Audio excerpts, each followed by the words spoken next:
যে রাজ্যের প্রশাসন অথবা জনগণ এসআইআর কথার মানে না বুঝতে পারেন, সেই রাজ্যের প্রশাসনকে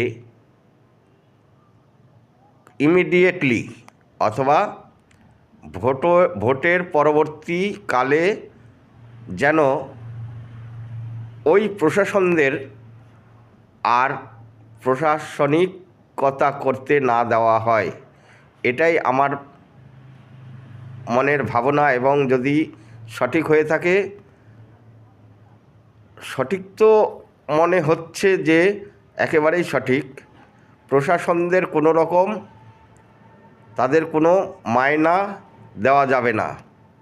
তাদেরকে পরিবর্তন করে বেকারত্বের জ্বালা অনেকের বয়ে বেড়াচ্ছে, যেটা শিক্ষকতা করতে গিয়ে তিনারা বেকার হয়ে, এমনকি শিক্ষকতা করতে গিয়েও অনেকে হ্যারেস হয়ে তারা ফিরে নিজের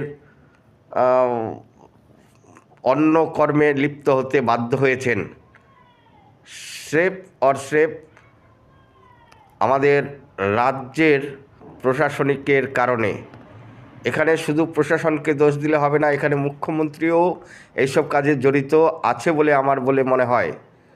তো যদি এরকমটি প্রমাণ একের পর এক এসেই যেতে থাকে, তাহলে তারা যদি বিরোধিতা কর্মে লিপ্ত থাকে, তাদেরকে পর্যাপ্ত পরিমাণে শাস্তি এবং শাস্তির সাথে সাথে প্রয়োজনে তাদের বিরুদ্ধে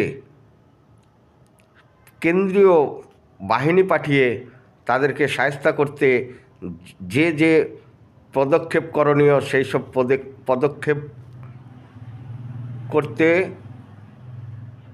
কোনো রকম বাধা না পেয়ে তাদেরকে প্রশাসন পদ থেকে অনশন দিতে হবে, যেন তারা কোনো রকম মায়না না পায়। শেষে তাদের পেনশন পাবে কি না এ নিয়েও যেন তাদের মনে টেনশন এসে যায়, এরকম করতে হবে। কেননা যারা প্রশাসনিক কাজে যুক্ত, তারা দেশের একজন সঠিক এবং